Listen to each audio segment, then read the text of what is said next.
ഓം ശ്രീ ഗണേശായ നമ. ഓം ശ്രീ ഗണേശ ശാരദ ഗുരുഭ്യോ നമ. ഓം സദാശിവസമാരംഭാം ശങ്കരാചാര്യമധ്യമാം അസ്മദാചാര്യപര്യന്താം വന്ദേ ഗുരുപരമ്പരാം. ഓം പീതാംബരം കരവിരാജിത ശംഖചക്രകൗമോദകി സരസിജം കരുണാസമുദ്രം രാധാസഹായമതിസുന്ദരമന്ദഹാസം വാതാലയേശമനിശം ഹൃദി ഭാവയാമി. ഓം കൃഷ്ണായ വാസുദേവായ ദേവകീനന്ദനായ ച നന്ദഗോപകുമാരായ ഗോവിന്ദായ നമോ നമ. ഓം നമോ ഭഗവതേ വാസുദേവായ. ഓം ശ്രീകൃഷ്ണായ പരബ്രഹ്മണേ നമഃ. ഹരി ഓം. ശ്രീമന്നാരായണീയ പഠന പരമ്പരയിലേക്ക് എല്ലാവർക്കും സുസ്വാഗതം, സുപ്രഭാതം, ശുഭദിനം നേരുന്നു. നമ്മൾ കഴിഞ്ഞ ക്ലാസ്സിൽ 6 വരെയുള്ള ശ്ലോകങ്ങളാണ് എടുത്തത്. ആ 6 വരെയുള്ള ശ്ലോകങ്ങളൊന്ന് വായിച്ചിട്ട് അടുത്ത 7, 8, 9, 10 ആണ് ഇന്ന് നമുക്ക് പഠിക്കേണ്ടത്. അപ്പം 7 വരെയുള്ള ശ്ലോകങ്ങൾ 6 വരെയുള്ള ശ്ലോകങ്ങൾ നമ്മൾ പഠിച്ചു. അത് ഒന്ന് ഓർമ്മിക്കുക. അതിൻ്റെ അർത്ഥം എന്തായിരുന്നു, അല്ലെങ്കിൽ പഠിച്ചത് എന്താണ്, നിങ്ങൾ മറന്നുപോയില്ലേ? അതുകൊണ്ട് അതൊന്ന് ഓർമ്മിപ്പിച്ചിട്ട് അടുത്തത്, അതായത് 14 ലോകങ്ങളും ഭഗവാന്റെ ഇതാണെന്ന് നമ്മൾ 5-ാം അധ്യായത്തിൽ പഠിച്ചു. അപ്പോൾ അതിൻ പ്രകാരം 14 ലോകങ്ങൾക്കും സ്വരൂപനായിരിക്കുന്ന അല്ലയോ ഈശ്വര, അങ്ങയുടെ പാദതലത്തെ പാതാളമെന്നും, ആദ്യത്തെ ശ്ലോകം ഒന്ന് വായിക്കാം അല്ലേ. ഏവം ചതുർദശ ജഗന്മയതാമ ഗതസ്യ പാതാളമീശ തവ പാദതലം വദന്തി പാദോർത്ഥദേശം അഭിദേവരസാതലം തേ ഗുൽഭദ്വയം ഖലു മഹാതലമത്ഭുതാത്മൻ. അതായത് ഇപ്രകാരം 14 ലോകസ്വരൂപനായിരിക്കുന്ന ഈശ്വര, അങ്ങയുടെ പാദതലത്തെ, അതായത് ഉള്ളംകാലിനെ പാതാളമെന്നും പാദത്തിൻ്റെ മുകളുവശത്തെ പുറവടിയെ രസാതലമെന്നും ഗുൽഫദ്വയം, അതായത് കാലിൻ്റെ ആ നെരിയാണിയെ മഹാതലമെന്നും പറയുന്നു. അടുത്തത് ജംഘേ തലാതലമഥോ സുതലം ച ജാനൂ കിഞ്ചോരുഭാഗയുഗളം വിതലാതലേ ദ്വേ ക്ഷോണീതലം ജഘനമംബരമംഗനാഭിः വക്ഷശ്ച ചക്രനിലയസ്തവ ചക്രപാണേ. അതായത് ചക്രപാണിയായ അല്ലയോ ദേവ, അങ്ങയുടെ ജംഘകൾ, അതായത് കണങ്കാലുകൾ, തലാതലവും ജാനുക്കൾ, അതായത് കാലുമുട്ടുകൾ സുതലവുമാകുന്നു. തുടകൾ, തുടക്കാമ്പിൽ അടിഭാഗം വിതലവും മുകൾ ഭാഗം അതലവുമാകുന്നു. ജഘനം, അതായത് അരക്കെട്ട്, ക്ഷോണീതലവും നാഭിപ്രദേശം അന്തരീക്ഷലോകവും മാറിടം ഇന്ദ്രലോകം, അതായത് സ്വർഗവുമാകുന്നു. ഗ്രീവാമഹസ്തവ മുഖം ച ജനസ്തവസ്തു ഫാലം ശിരസ്തവ സമസ്തമയസ്യ സത്യം ഏവം ജഗന്മയതനോ ജഗദാശ്രിതൈരഭി അന്യൈർനിബദ്ധവപുഷേ ഭഗവൻ നമസ്തേ. സർവലോക സ്വരൂപിയായിരിക്കുന്ന അങ്ങയുടെ കഴുത്ത്, ഗ്രീവം, കഴുത്ത് മഹർലോകമാകുന്നു, മുഖമാകട്ടെ ജനലോകവും. അങ്ങയുടെ നെറ്റി തപോലോകവും ശിരസ് സത്യലോകവുമാകുന്നു. ഇനി പറയാൻ പോകുന്നവയായാലും അതും കൂടി രൂപമെടുത്ത പ്രപഞ്ചസ്വരൂപിയായുള്ള അങ്ങയ്ക്ക് നമസ്കാരം. അടുത്ത ശ്ലോകം ത്വദ്ബ്രഹ്മരന്ധ്രപദമീശ്വര വിശ്വകന്ദ ഛന്ദാംസി കേശവ ഘനാസ്തവ കേശപാശാക ഉല്ലാസി ജില്ലിയുഗളം ദ്രുഹണസ്യ ഗേഹം പഷ്മാണി രാത്രി ദിവസവും സവിതാ ച നേത്രേ. അതായത് അല്ലയോ പ്രപഞ്ചകാരണനായ ഈശ്വര, അങ്ങയുടെ ബ്രഹ്മരന്ധ്ര പദം, അതായത് നെറുക, വേദങ്ങളാകുന്നു. അങ്ങയുടെ കേശപാശങ്ങൾ മേഘങ്ങളാകുന്നു. അങ്ങയുടെ പുരികക്കൊടികൾ ബ്രഹ്മാവിൻ്റെ ഗ്രഹമാകുന്നു. കൺപീലികൾ രാവും പകലുകളുമാകുന്നു. കണ്ണുകൾ സൂര്യചന്ദ്രന്മാരുമാകുന്നു. അടുത്തത് നിശേഷ വിശ്വരചനാച കടാക്ഷമോക്ഷക കർണൗ ദിശോശിയുകളം തവ നാസികേ ദ്വേ ലോഭത്രപേജ ഭഗവൻ അതരോത്തരോഷ്ടൗ താരാഗണാശ്ചരധനാശമനശ്ച ദംഷ്ട്രാം. അതായത്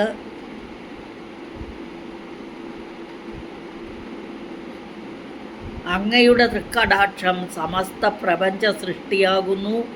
അങ്ങയുടെ ചെവികൾ ദിക്കുകളാകുന്നു. നാസികാരന്ധ്രങ്ങൾ അശ്വിനി ദേവങ്ങളും അങ്ങയുടെ താഴത്തെ ചുണ്ട് ലോഭവും മുകളിലത്തെ ചുണ്ട് ലജ്ജയും ദന്തനിരകൾ നക്ഷത്രങ്ങളും ദംഷ്ട്ര യമനുമാകുന്നു. മായാവിലാസഹസിതം ശ്വസിതം സമീരോ ജിഹ്വാജലം വചനമീശ ശകുന്തപങ്ക്തി സിദ്ധാദയസ്വരഗണാമുഖരന്ധ്രമഗ്നി ദേവാപുജാസ്തനയുഗം തവ ധർമ്മദേവകാം. അല്ലയോ ഈശ്വര, അങ്ങയുടെ പുഞ്ചിരി മായയാകുന്നു. അങ്ങയുടെ ശ്വാസം കാറ്റാകുന്നു. ആ ശ്വാസോച്ഛ്വാസം അത് കാറ്റാകുന്നു. അങ്ങയുടെ നാവ് ജലവും വാക്ക് പക്ഷിഗണങ്ങളും സ്വരഭേദങ്ങൾ സിദ്ധന്മാരും മറ്റ് ദിവ്യ കലാകാരന്മാരുമാകുന്നു. അങ്ങയുടെ വായ് അഗ്നിയാകുന്നു. അങ്ങയുടെ കൈകൾ ലോകപാലകന്മാരായ ദേവന്മാരും സ്തനയുഗങ്ങൾ 2 സ്തനങ്ങൾ ധർമ്മദേവനുമാകുന്നു. ഇവിടം വരെയാണ് നമ്മൾ പഠിച്ചത്. ഇനി അടുത്ത് നമുക്കിന്ന് പഠിക്കേണ്ടത് 7, 8, 9, 10 4 ശ്ലോകങ്ങൾ. ആദ്യം ആ ശ്ലോകങ്ങളൊന്ന് വായിക്കാം. പൃഷ്ടം ത്വധർമ്മ ഇഹ ദേവസു മനസ്സുതാംശുഃ അവ്യക്തമേവ ഹൃദയാംബുജമംബുജാക്ഷാം കുക്ഷിസമുദ്ര നിവഹാവസനം തു സന്ധ്യേ ശേഫ പ്രജാപതിരസൗ വൃഷണൗ ചമിത്രകാം. പൃഷ്ടം ത്വധർമ്മ. ത്വധർമ്മ എന്ന് പറഞ്ഞാൽ പൃഷ്ടം തു അധർമ്മ എന്നെടുക്കണം. എന്നിട്ട് ഇഹ ദേവ മനസുതാംശു. അംശു എന്ന് പറഞ്ഞാൽ ചന്ദ്രൻ. മനസ്സാകുന്ന മനസ്സ് ചന്ദ്രനാകുന്നു. അവ്യക്തം ഏവ ഹൃദയം അംബുജം. താമരയാകുന്ന ഹൃദയം അംബുജാക്ഷൻ, അതായത് വിഷ്ണു ആകുന്നു. കുക്ഷി സമുദ്ര നിവഹ. കുക്ഷി എന്ന് പറഞ്ഞാൽ വയറ്, ഉദരം. അത് സമുദ്രങ്ങളാകുന്നു. സമുദ്ര നിവഹ എന്ന് പറഞ്ഞാൽ കൂട്ടം, സമുദ്രങ്ങളുടെ കൂട്ടമാകുന്നു. വസനം തു സന്ധ്യ. വസനം എന്ന് പറഞ്ഞാൽ വസ്ത്രം. അത് വസ്ത്രമാകട്ടെ, തു എന്ന് പറഞ്ഞാൽ ആകട്ടെ, സന്ധ്യകളാകുന്നു. അതായത് കാലം, അല്ലേ? പ്രഭാത സന്ധ്യ, മധ്യാഹ്ന സന്ധ്യ, സായം സന്ധ്യ. ശേഫ പ്രജാപതിരസോ വൃഷണൗ ചമിത്ര. ശേഫ എന്ന് പറഞ്ഞാൽ ജനനേന്ദ്രിയം. അത് പ്രജാപതിയാകുന്നു. പ്രജാപതി എന്ന് പറഞ്ഞാൽ ബ്രഹ്മാവാകുന്നു. വൃഷണൗച മിത്രക. വൃഷണങ്ങളാകട്ടെ മിത്രനുമാകുന്നു. മിത്രന് സൂര്യനും യമനും പേരുണ്ട്. അപ്പം ഇവിടെ അങ്ങയുടെ പുറവശം, പുറക്ക് അധർമ്മവും മനസ്സ് ചന്ദ്രനും. ഇനി അവ്യക്തമേവ എന്ന് പറഞ്ഞതുകൊണ്ട് ഇവിടെ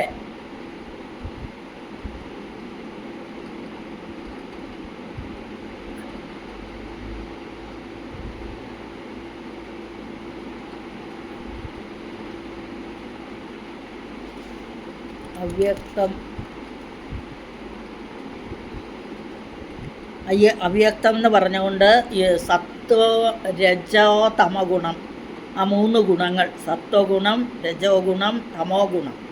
സത്വരജസ്തമോ ഗുണം എന്ന് പറയും ഒന്നിച്ച്. ആ ഗുണങ്ങളുടെ സാമ്യ അവസ്ഥ, അതിനെയാണ് അവ്യക്തം എന്ന് ഇവിടെ പറഞ്ഞിരിക്കുന്നത്. അപ്പം 3 ഗുണങ്ങളുടെ സാമ്യ അവസ്ഥയാണ് ഇവിടെ അവ്യക്തം എന്ന് പറയാം. അവ്യക്തവുമാകുന്നു. പിന്നെ പറഞ്ഞിരിക്കുന്നു, അതാണ് ഹൃദയമാകുന്ന അംബുജം, അംബുജാക്ഷനാകുന്നു മഹാവിഷ്ണു ആകുന്നു ഹൃദയം. കുക്ഷി സമുദ്രനിവഹ, കുക്ഷി വയറ്, സമുദ്രക്കൂട്ടം, സമുദ്ര സമൂഹം ആകുന്നു. വസനം തു സന്ധ്യ, വസനം വസ്ത്രം, അങ്ങയുടെ വസ്ത്രമാകട്ടെ അത് സന്ധ്യകളാകുന്നു. അപ്പം ഇവിടെ ഉദരപ്രദേശം സമുദ്ര സമൂഹങ്ങളും വസ്ത്രങ്ങൾ പ്രഭാതവും പ്രദോഷവും. കാലം എന്ന് പറയുമ്പോൾ നമ്മളിവിടെ രാവിലത്തെയും വൈകുന്നേരത്തെയും എടുത്താൽ മതി, സായം സന്ധ്യയും പ്രഭാത സന്ധ്യ അല്ലേ. അപ്പോൾ പ്രഭാതവും പ്രദോഷവും ഒക്കെ ആണ് അങ്ങയുടെ വസ്ത്രങ്ങൾ. ഇനി അങ്ങയുടെ ഗുഹ്യ അവയവം ജനനേന്ദ്രിയം, അത് പ്രജാപതി ബ്രഹ്മാവാകുന്നു. വൃഷണങ്ങളാകട്ടെ മിത്രനും, മിത്രൻ എന്ന് പറഞ്ഞാൽ സൂര്യനും യമനും രണ്ടർത്ഥമുണ്ട്, അതുമാകുന്നു എന്ന് ഈ ശ്ലോകത്തിൻ്റെ അർത്ഥം. പൃഷ്ടം ത്വധർമ്മ, ത്വ അധർമ്മ, തൂ അധർമ്മയാണ് ആക്ച്വലി, പൃഷ്ടമാകട്ടെ അധർമ്മവും എന്നാണ്. പൃഷ്ടം ത്വധർമ്മ ഇഹദേവ മനസ്സുതാംശുഃ അവ്യക്തമേവ ഹൃദയാംബുജമംബുജാക്ഷ. അവ്യക്തം ഏവ ഹൃദയാംബുജം അംബുജാക്ഷ. വായിക്കുമ്പം അവ്യക്തമേവ ഹൃദയാംബുജമംബുജാക്ഷ. അക്ഷം കണ്ണാണ്, അംബുജം താമരയാണ്.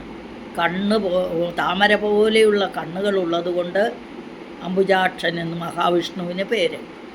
കുക്ഷി സമുദ്രനിവഹ വസനം തു സന്ധ്യേ ശേഭ പ്രജാപതിരസൗ വൃഷണൗ ച മിത്രഃ. അപ്പം അർത്ഥം വ്യക്തമായി എന്ന് വിചാരിക്കുന്നു. അതായത് ഭഗവാന്റെ അല്ലയോ, ഇവിടെ അംബുജാക്ഷ എന്ന് പറഞ്ഞുകൊണ്ട് അല്ലയോ സരസിജ നയന, അല്ലെങ്കിൽ സരസിജം താമരയാണ്, താമരക്കണ്ണ, താമര പോലെ കണ്ണുള്ളവൻ. അത് മഹാവിഷ്ണുവിനെ വിളിച്ച ഒരു സംബോധനയാണ്. അല്ലയോ താമരക്കണ്ണ, അങ്ങയുടെ പൃഷ്ഠം അധർമ്മമാകുന്നു, മനസ്സ് ചന്ദ്രനും ഹൃദയം സത്വരജസ്തമോ ഗുണ സാമ്യാവസ്ഥയാകുന്ന അവ്യക്തതയുമാകുന്നു.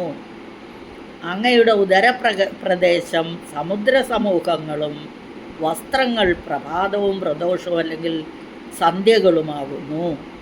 അങ്ങയുടെ ഗുഹ്യ അവയവം ബ്രഹ്മാവും വൃഷണങ്ങൾ മിത്രദേവനുമാകുന്നു.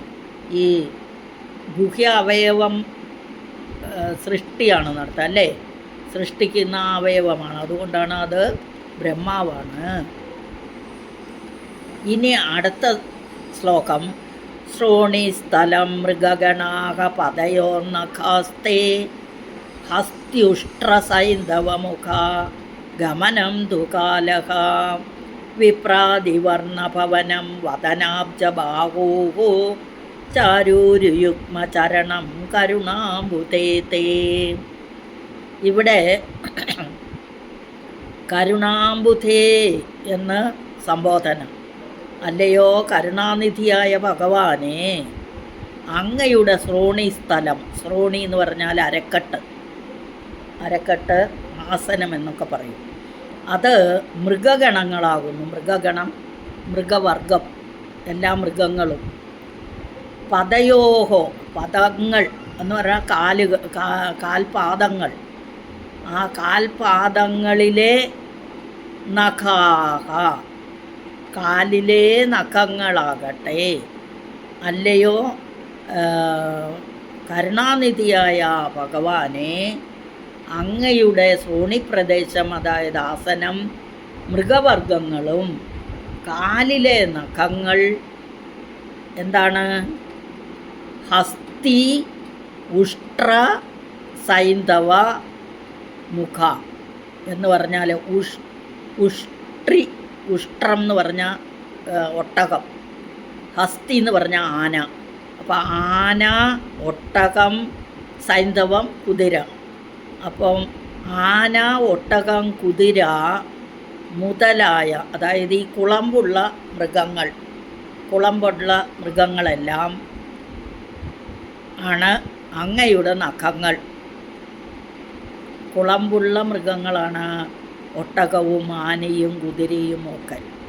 അപ്പോൾ അവരെല്ലാം ഭഗവാന്റെ കാലിലെ നഖങ്ങളും ഗമനം തു കാലക, ഗമനം അതായത് ഭഗവാന്റെ നടപ്പ്, സഞ്ചാരം, അത് കാലവും വിപ്രാതി വർണ്ണഭവനം, വിപ്രൻ എന്ന് പറഞ്ഞാൽ ബ്രാഹ്മണർ, വിപ്രാദി വിപ്രന്മാർ തുടങ്ങിയവർ, വർണ്ണഭവനം, വർണ്ണം എന്ന് പറഞ്ഞാൽ നിറമല്ല, ഇവിടെ ക്ഷത്രിയർ, ശൂദ്രർ, വൈശ്യർ, ബ്രാഹ്മണർ, ഇതാണ് വർണ്ണം. ഈ വർണ്ണങ്ങൾ എന്ന് പറഞ്ഞാൽ വിപ്രാതി വിപ്രൻ, ബ്രാഹ്മണർ, ക്ഷത്രിയർ, വൈശ്യർ, ശൂദ്രർ തുടങ്ങിയവർ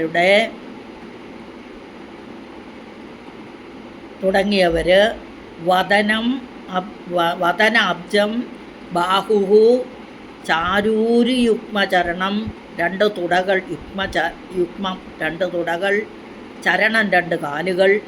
അപ്പം വദനം ബാഹുഹു, വദനം എന്ന് പറഞ്ഞാൽ മുഖം, ബാഹു രണ്ട് കൈകൾ, ഊരുക്കൾ, ഊരു എന്ന് പറഞ്ഞാൽ തുടകൾ, ചാരു ഊരു. അപ്പം ചാരു എന്ന് പറഞ്ഞാൽ മനോഹരമായത്, മനോഹരമായ രണ്ട് തുടകൾ, അതാണ് ഊരുയുഗ്മം. രണ്ട് തുടകളും ചരണം രണ്ട് കാലുകളും എന്താകുന്നു? വിപ്രന്മാർ, ബ്രാഹ്മണരും ക്ഷത്രിയരും ശൂദ്രരും വൈശ്യരുമാകുന്നു. അത് നമ്മൾക്ക് ഇതായിട്ടെടുക്കാം. വദനം ബ്രാഹ്മണരാകുന്നു, മുഖം, വദനം എന്ന് പറഞ്ഞാൽ മുഖം, മുഖം ബ്രാഹ്മണരുടെയും കൈകൾ, ബാഹു രണ്ട് കൈകൾ, അത് ക്ഷത്രിയരുടെയും. അതാണ് ക്ഷത്രിയർക്ക് യുദ്ധം പറഞ്ഞിരിക്കുന്നത്. വലിയ കൈയുള്ളവർക്കല്ലേ യുദ്ധം ചെയ്യാൻ പറ്റും. അപ്പോൾ ആ യുദ്ധത്തിന് വേണ്ടി അവർക്ക് വലിയ കൈകൾ വേണം. അപ്പോൾ ഭഗവാന്റെ കൈകളാണ് അവരുടെ കൈകൾ. അത് ക്ഷത്രിയരുടെയും. ചാരു എന്ന് പറഞ്ഞാൽ മനോഹരമായത്. ഊരു യുഗ്മം രണ്ട് തുടകൾ, യുഗ്മം എന്ന് പറഞ്ഞാൽ രണ്ട്, ഊരു തുടകൾ, അതുപോലെ ചരണം കാല്. അപ്പോൾ ആ രണ്ട് കൈകൾ ക്ഷത്രിയരുടെയും ഊരു തുടകളാകുന്ന രണ്ട് തുടകൾ ആരാണ്? വൈശ്യരുടെയും ചരണം കാലുകൾ ശൂദ്രരുടെയും ജനനസ്ഥലമാകുന്നു എന്ന് അർത്ഥം. അപ്പോൾ ശ്രോണി സ്ഥലം മൃഗഗണാക പദയോ നഖസ്തേ ഹസ്ത്യുഷ്ട്രസൈന്ധവമുഖ ഗമനം തു കാലഹ വിപ്രാതിവർണഭവനം വദനാബ്ജബാഹു ചാരൂരുയുഗ്മചരണം കരുണാംബുധേ. പദയോഹോ നഖാഹത്തെ, പദയോർനഖാസ്തേ ഒന്നിച്ച് പറയുമ്പോൾ ഇവിടെ ഹസ്തി ഉഷ്ട്ര സൈന്ധവമുഖ, ഹസ്ത്യുഷ്ട്ര സൈന്ധവമുഖ. പിന്നെ വിപ്രാതി വർണ്ണഭവനം, വർണ്ണം ആണ് ഇതാണ്. പിന്നെ വദന അബ്ജ ബാഹൂഹു, കൈകൾ രണ്ട് കൈകളാണ്, ബാഹൂഹു. ചാരു ഊരി യുഗ്മ ചരണം കരുണാംബുധേ. അപ്പോൾ ഒന്നിച്ചെങ്ങനെ വരും? ശ്രോണി സ്ഥലം മൃഗഗണാക പദയോർനഖാസ്തേ ഹസ്ത്യുഷ്ട്രസൈന്ധവമുഖ ഗമനം തു കാലഹ വിപ്രാതിവർണഭവനം വദനാബ്ജബാഹോ ചാരൂരിയുഗ്മചരണം കരുണാംബുധേ. അല്ലയോ കാരുണ്യവാനായ ഭഗവാനെ, അങ്ങയുടെ ശ്രോണിപ്രദേശം, ആസനം, ശ്രോണിപ്രദേശം എന്ന് പറഞ്ഞാൽ ആസനം അല്ലെങ്കിൽ അരക്കെട്ട്, മൃഗവർഗങ്ങളും കാലിലെ നഖങ്ങൾ ആന, ഒട്ടകം, കുതിര മുതലായവയും അങ്ങയുടെ ഗതി കാലവുമാകുന്നു. അങ്ങയുടെ മുഖം ബ്രാഹ്മണരുടെയും കൈകൾ ക്ഷത്രിയരുടെയും തുടകൾ വൈശ്യരുടേത്, പാദങ്ങൾ ശൂദ്രരുടെയും ജനനസ്ഥലമാകുന്നു എന്ന് 8ാമത്തെ ശ്ലോകത്തിൻ്റെ അർത്ഥം. അടുത്ത ശ്ലോകം.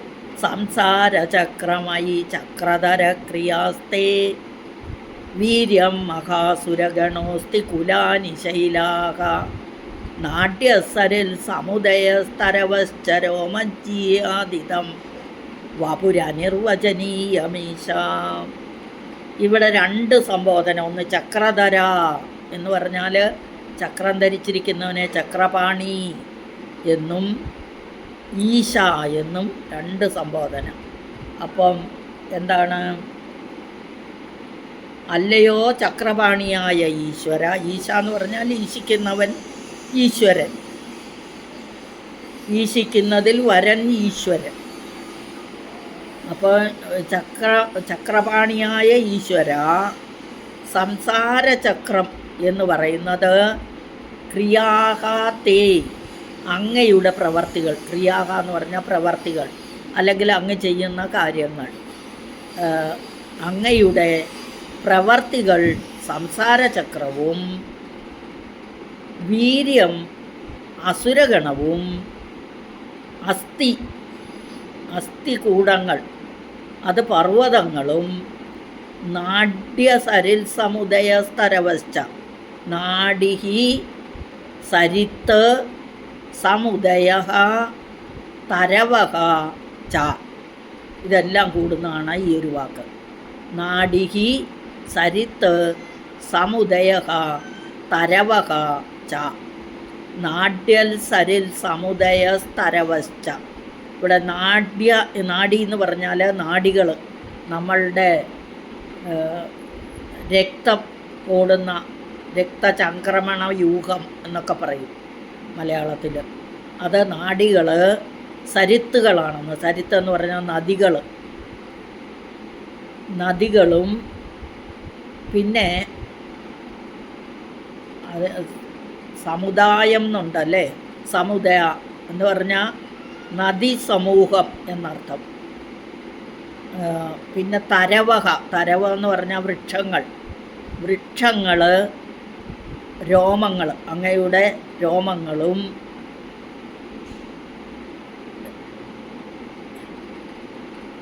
പിന്നെ അനിർവചനീയ വപുഹു, ഇങ്ങനെയുള്ള അങ്ങയുടെ അനിർവചനീയമായ വപുസ് മൂർത്തി ഇതം എന്ന് പറഞ്ഞാൽ എൻ്റെ ഉള്ളിൽ പ്രകാശിക്കുമാറാകട്ടെ. അതായത്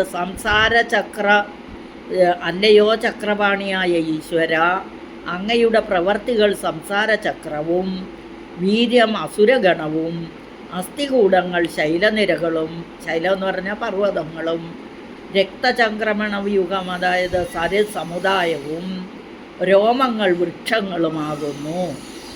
അങ്ങയുടെ ഈ അനിർവചനീയമായ രൂപം എൻ്റെ ഉള്ളിൽ പ്രകാശിക്കുമാറാകട്ടെ എന്ന് 9ാമത്തെ ശ്ലോകം.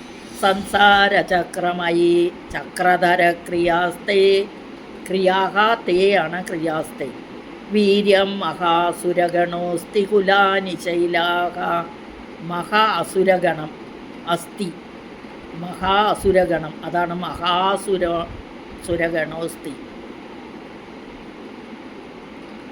നാട്യർ സരിൽ സമുദയ തരവശ്ചരോമാജീയാദിതം വപുരനിർവചനീയമീശ. അനിർവചനീയമായ അങ്ങയുടെ ഈ രൂപം എൻ്റെ ഉള്ളിൽ ഇപ്രകാരം പ്രകാശിക്കുമാറാകട്ടെ, എൻ്റെ ഉള്ളിൽ പ്രകാശിക്കുമാറാകട്ടെ.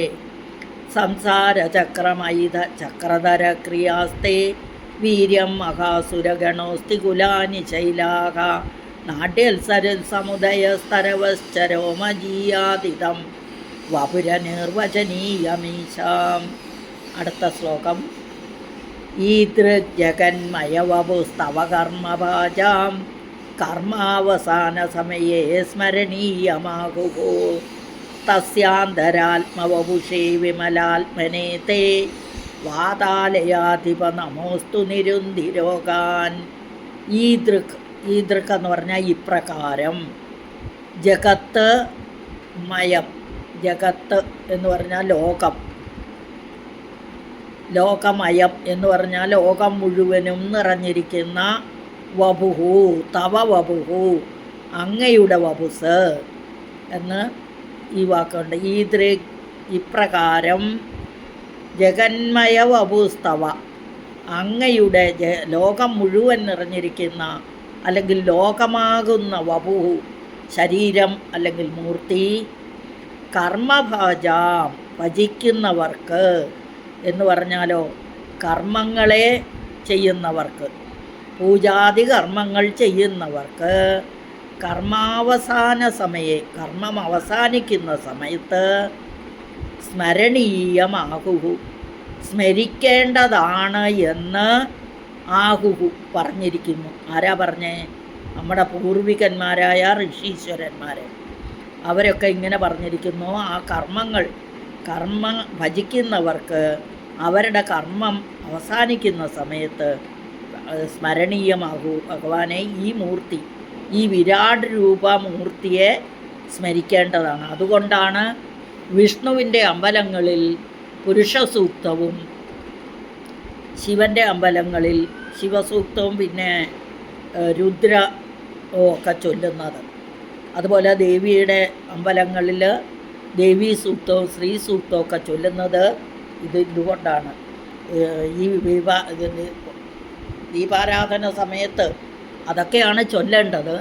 പക്ഷേ അറിവുള്ളവരൊക്കെ അതൊക്കെ തന്നെയാണ് ചൊല്ലണം എന്ന്. അന്നേരം ഭഗവാനെ ഓർക്കണം, സ്മരണീയമാകുകൂ എന്ന് പറഞ്ഞിരിക്കുന്നു. തസ്യ അന്തരാത്മവപുഷേ, എല്ലാറ്റിൻ്റെയും അന്തരാത്മാവായിരിക്കുന്ന ആ മൂർത്തിയെ, എങ്ങനെയുള്ള മൂർത്തി എന്നാണ്? വിമലാത്മനെ, ശുദ്ധമായിരിക്കുന്ന ആ ശുദ്ധ ആത്മാവിനെ, തേ നമോസ്തു, അങ്ങേക്ക് നമസ്കാരം, അങ്ങേ നമസ്കരിക്കുന്നു എന്ന് പറഞ്ഞാലോ, അല്ലയോ ഗുരുവായൂരപ്പ. ഇവിടുത്തെ സംബോധന എന്താ? വാതാലയാധിപ എന്ന് പറഞ്ഞാൽ വാതാലയം ഗുരുവായൂര്, അധിപൻ അപ്പൻ, അപ്പോൾ ഗുരുവായൂരപ്പ എന്നർത്ഥം. അല്ലയോ ഗുരുവായൂരപ്പ, അങ്ങയുടെ ഈ വിശ്വരൂപം, ഈ വിരാട് രൂപം, അതാണ് വിശ്വരൂപം. ഈദൃ ജഗന്മയ വപുഹു, ഇങ്ങനെയുള്ള ആ വിശ്വരൂപം അങ്ങയെ ഭജിക്കുന്നവർക്ക്, കർമ്മഭാജാം, കർമ്മയോഗികൾക്കെന്നും എടുക്കാം, കർമ്മയോഗ അനുഷ്ഠാനം ചെയ്യുന്നവർക്ക് അവരുടെ കർമാനുഷ്ഠാന അവസാനത്തിൽ സ്മരിക്കപ്പെടുവാൻ യോഗ്യനത്രേ. അപ്പം ഈ ഭഗവാന്റെ മൂർത്തിയെ സ്മരിക്കപ്പെടേണ്ടതാണ് എന്ന് പൂർവികരായ ഋഷീശ്വരന്മാർ പറഞ്ഞു വച്ചിരിക്കുന്നു. ഈദൃജഗന്മയവപുസ്തവ കർമ്മഭാജാം കർമാവസാന സമയേ സ്മരണീയമാകുകൂ. പുരുഷസൂക്തം, നാരായണ സൂക്തമൊക്കെ വിഷ്ണു അമ്പലങ്ങളിൽ, വിഷ്ണു ടെമ്പിളിൽ ചൊല്ലുന്നുണ്ട്. ദീപാരാധന സമയത്തൊക്കെ ചൊല്ലേണ്ടതാണ്. ഇനി തസ്യ അന്തരാത്മവപുഷേ, ഈ വിശ്വരൂപത്തിൻ്റെ അന്തരാത്മാവായി വർത്തിക്കുന്ന ശുദ്ധ സത്വസ്വരൂപമായ സ്വരൂപമേ, അതാണ് വിമലാത്മനെ.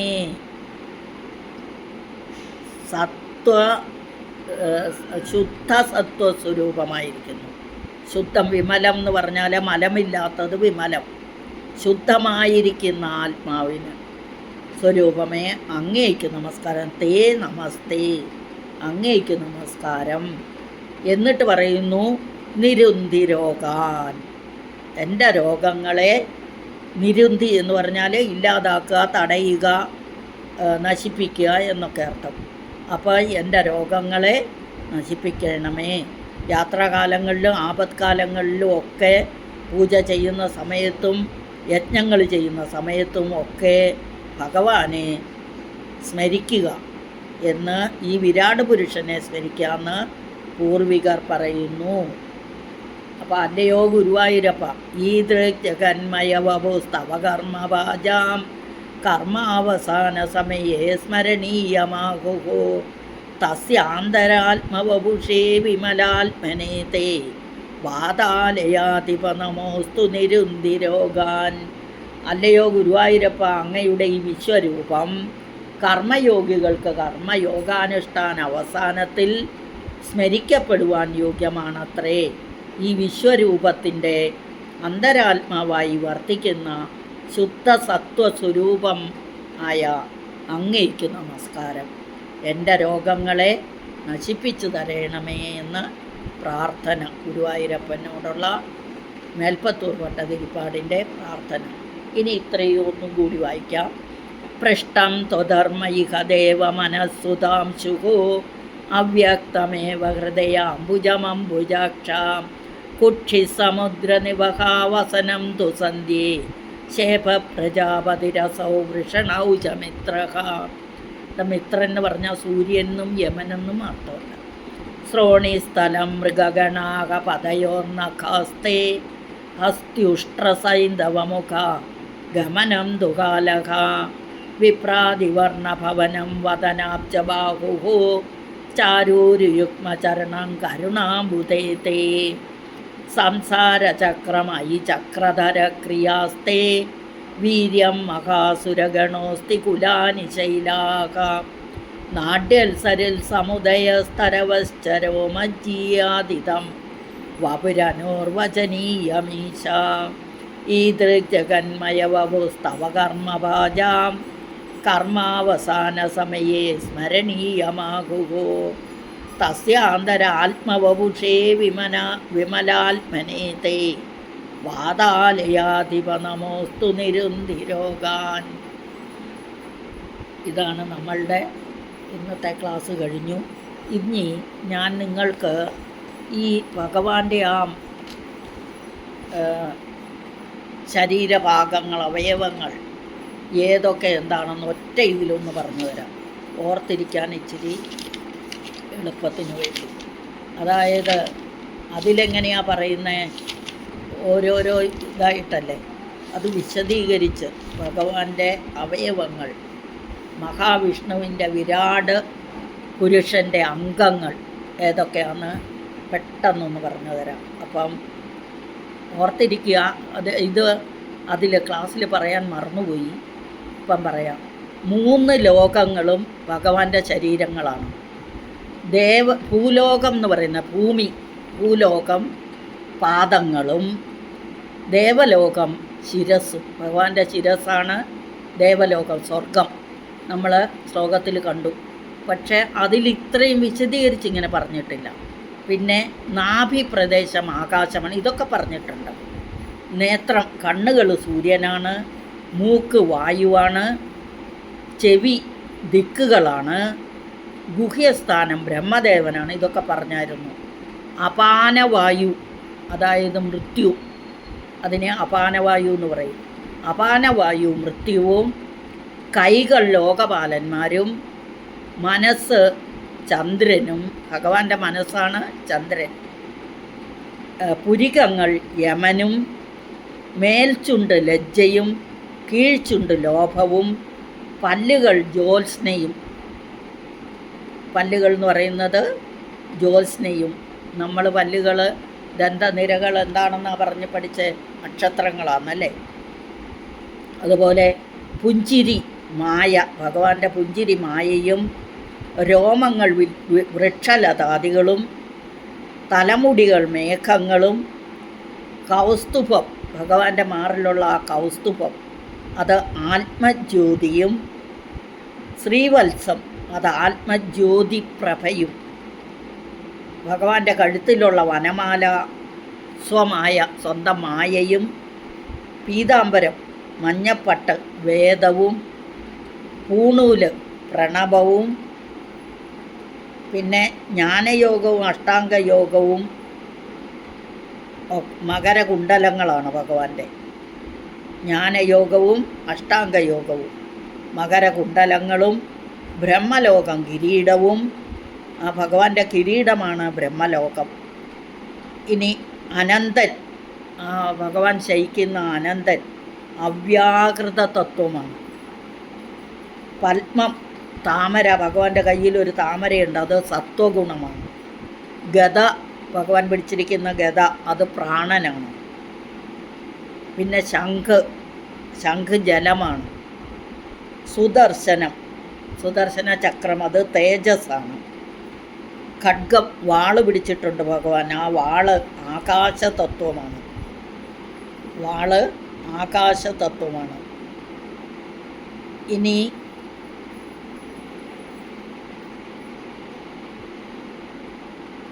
ചിച്ചക്തി, അതായത് ലക്ഷ്മി ദേവിയാണ്.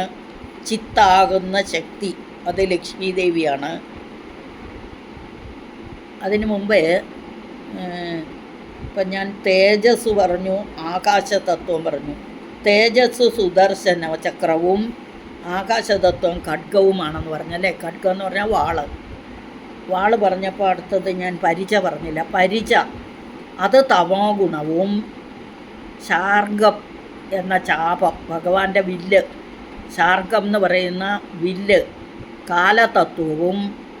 അതിന് ആവനാഴി, അതായത് അമ്പ്, ആവനാഴി അത് കർമ്മശക്തിയും. ഈ ആവനാഴി എന്ന് പറഞ്ഞാൽ അമ്പിടുന്ന ഉറയ്ക്കാണ് പറയുന്നത് ആവനാഴി. അത് കർമ്മശക്തിയും. ശരങ്ങൾ, അതിലുള്ള അമ്പുകൾ ഇന്ദ്രിയങ്ങളുമാണ്. ഇനി തേര്, ഭഗവാന്റെ ആ തേര് മനസ്സാണ്. തേരിൻ്റെ ബാഹ്യരൂപം, അനുഗ്രഹ സ്വരൂപം, അഭയവരദ മുദ്രകൾ, ഇതെല്ലാം തന്മാത്രകളാണ്. ഇനി ദേവപൂജാസ്ഥാനം അത് സൂര്യമണ്ഡലമാണ്. പിന്നെ ദേവപൂജായോഗ്യത ദീക്ഷ ആണ്.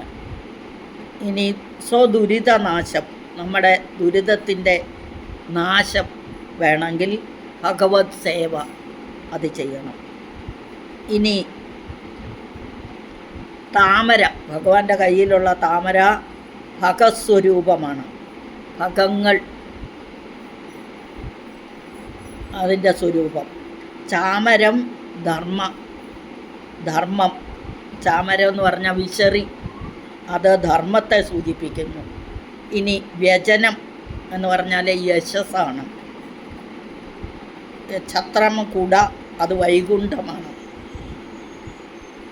ഇനി ഗരുഡൻ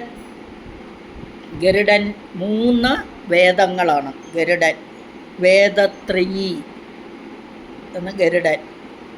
പിന്നെ യജ്ഞം അത് മൂർത്തി സ്വരൂപം, ഭഗവാന്റെ മൂർത്തി സ്വരൂപമാണ് യജ്ഞം.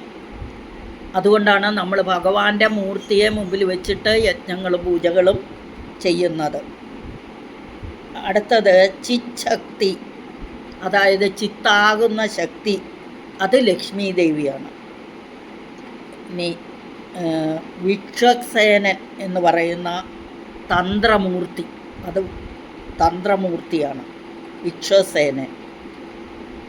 ഇനി അഷ്ടസിദ്ധികൾ എന്ന് പറയുന്നത് നന്ദാദി ദ്വാരപാലകന്മാർ, അത് അഷ്ടസിദ്ധിയാണ്. അണിമാലിക്കിമ ഇതൊക്കെ പറഞ്ഞില്ലേ, അതെല്ലാം. ഇത്രയും ചുരുക്കമായിട്ട് ഇതാണ്. ഇത് ഞാൻ ആ ക്ലാസ്സിൽ പറയാൻ മറന്നുപോയി, അതുകൊണ്ടാണ് ഇതിൽ പറഞ്ഞത്. അപ്പോൾ ഇന്നത്തെ ക്ലാസ് കഴിഞ്ഞു. അടുത്ത ക്ലാസ്സുമായി വരുന്നവരെ ഹരി ഓം നാരായണ. സകലം ശ്രീകൃഷ്ണാർപ്പണമസ്തു.